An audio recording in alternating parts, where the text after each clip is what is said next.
Bonjour à tous et bienvenue dans votre journal du week-end. Voici les titres de l'actualité. Face à la hausse des prix du charbon, la Chine souhaite réagir.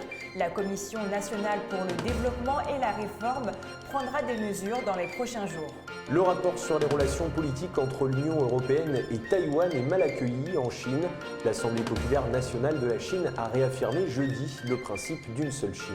La Chine dévoilera son plan d'aménagement des parcs nationaux dans les prochains jours.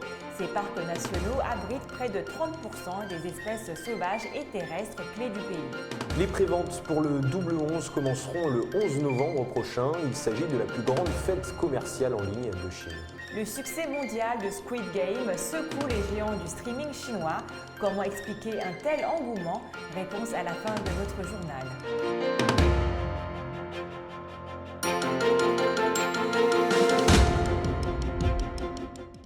Il n'y a pas qu'en France et en Europe que les prix augmentent, c'est aussi le cas en Chine où les prix du charbon s'envolent.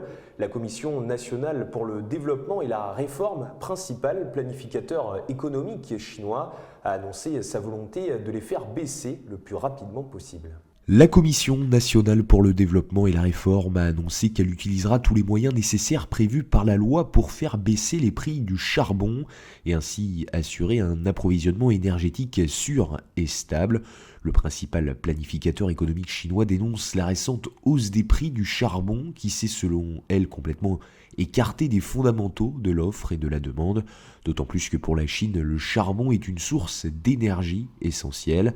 Pour preuve, le 18 octobre, la production quotidienne de charbon du pays a dépassé 11,6 millions de tonnes, établissant un nouveau record cette année.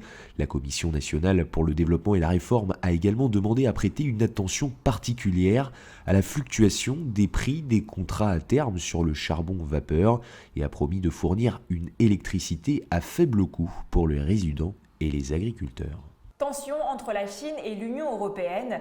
Il y a quelques jours, le Parlement européen a adopté un rapport sur les relations politiques entre l'Union européenne et Taïwan, un affront pour Pékin qui a rappelé le principe d'une seule Chine.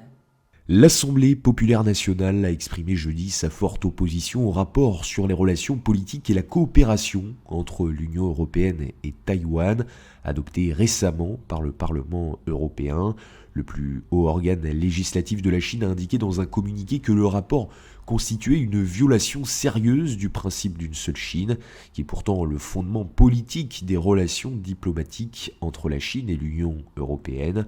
Le comité de l'Assemblée populaire a rappelé que la Chine s'opposait toujours à toute forme d'interaction officielle entre l'autorité de Taïwan et les pays ayant établi des relations diplomatiques avec la Chine.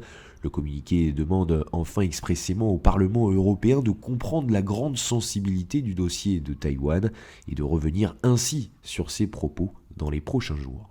Wang Yi, le conseiller d'État et ministre chinois des Affaires étrangères, a présenté cette semaine au monde la région autonome du Tibet, l'occasion de souligner le rapide développement de la région ces dernières années.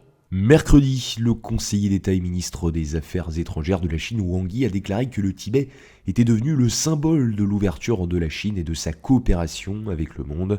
Wang Yi s'est exprimé lors d'un événement spécial du ministère chinois des Affaires étrangères afin de présenter la région autonome du Tibet au monde. L'événement a réuni des envoyés diplomatiques en Chine ainsi que des représentants d'organisations internationales.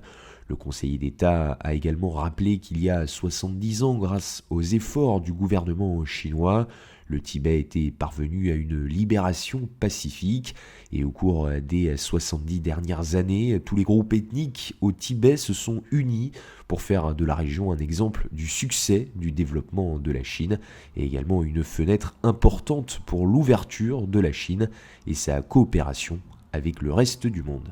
La région administrative spéciale de Hong Kong va renforcer son statut de pôle international pour les expéditions maritimes.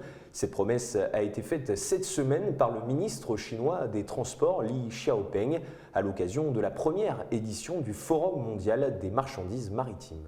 La région administrative spéciale de Hong Kong va renforcer son statut de pôle international pour les expéditions maritimes. L'objectif est de tirer parti de ses avantages dans les services et le développement de la région de la Grande Baie Guangdong, Hong Kong, Macao. C'est ce qu'a indiqué lundi le ministre chinois des Transports Li Xiaopeng à l'occasion d'un discours en visioconférence pour la première édition du Forum mondial des marchands maritimes organisé à Hong Kong. Il a rappelé que le ministère des Transports soutiendra Hong Kong dans la consolidation de sa position en tant que pôle des expéditions maritimes internationales, ainsi que son intégration dans la région de la Grande Baie. Ce premier forum mondial des marchands maritimes a été initié par le groupe des marchands de Chine, en association avec le Conseil maritime baltique et international.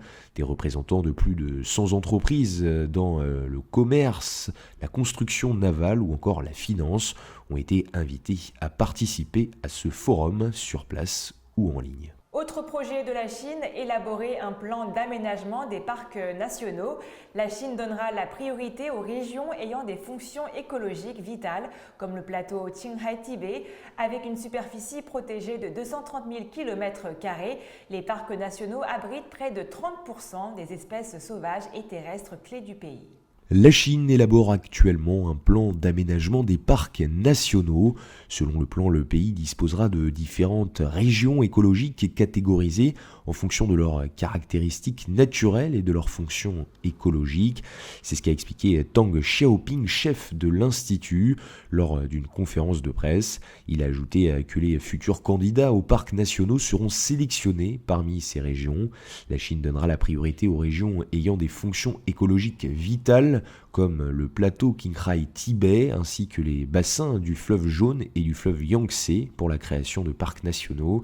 La Chine a officiellement désigné le premier groupe de parcs nationaux au début du mois.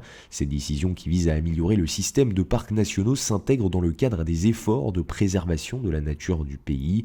Avec une superficie protégée de 230 000 km², les parcs nationaux abritent près de 30% des espèces sauvages et terrestres clés du pays. La plus grande fête commerciale en ligne de Chine appelée Double 11 est de retour. Elle aura lieu le 11 novembre comme chaque année. Et cette année justement, les préventes ont été lancées en avance comme nous vous l'expliquons dans ce sujet. Les préventes pour la plus grande fête commerciale en ligne de Chine, le Double 11 qui a lieu chaque année le 11 novembre, ont été lancées en avance cette année. Les principales plateformes de e-commerce ont débuté cet événement mercredi soir à 20h avec 4 heures d'avance par rapport aux années précédentes et attendent une hausse majeure de leurs ventes. D'après les analystes, le Double 11 de cette année devrait établir un nouveau record de vente grâce à ce lancement en avance, à des promotions importantes également. Au fil des ans, les ventes au cours de la fête du Double 11 sont devenues un baromètre fiable du pouvoir d'achat des consommateurs chinois. Sur les 3 premiers trimestres de 2021, les dépenses des consommateurs ont contribué pour 64,8% à la croissance économique chinoise, laquelle a enregistré une croissance de 9,8%. En dehors des plateformes d'Alibaba, les autres acteurs majeurs du e-commerce en Chine, incluant JD.com, Douyin et Keishu, avaient également annoncé un lancement en avance cette année. Et terminons ce journal avec une série événements dont vous avez certainement entendu parler, Squid Game. Cette dernière a connu un succès planétaire sur la plateforme Netflix, un retentissement qui secoue les géants du streaming chinois. Elle est devenue en quelques semaines un succès planétaire. La série coréenne Squid Game est désormais l'un des plus gros succès de Netflix. Les 3 géants du streaming chinois Iqui, Youku et Tencent Video jalousent cette success story et plus largement le succès des séries coréennes. Pendant que Squid Game défrayait la chronique aussi bien en Asie qu'en Occident, en Chine, c'est le film La bataille du lac Changqing qui a remporté un grand succès en récoltant 40 milliards de yuan, soit près de 5,3 milliards d'euros de recettes. Selon le média chinois Esquire, ces 2 succès révèlent des dispositifs culturels propres à chaque pays. Si la Corée se projette vers le marché international, la Chine, elle, a tendance à se concentrer davantage sur son marché intérieur. C'est la fin de votre journal, merci à tous de l'avoir suivi. Et n'oubliez pas de vous abonner à notre chaîne YouTube et de cliquer sur la petite clochette en bas à droite de notre vidéo pour ne rien rater des dernières nouveautés de Mandarin TV. Très bon week-end à tous.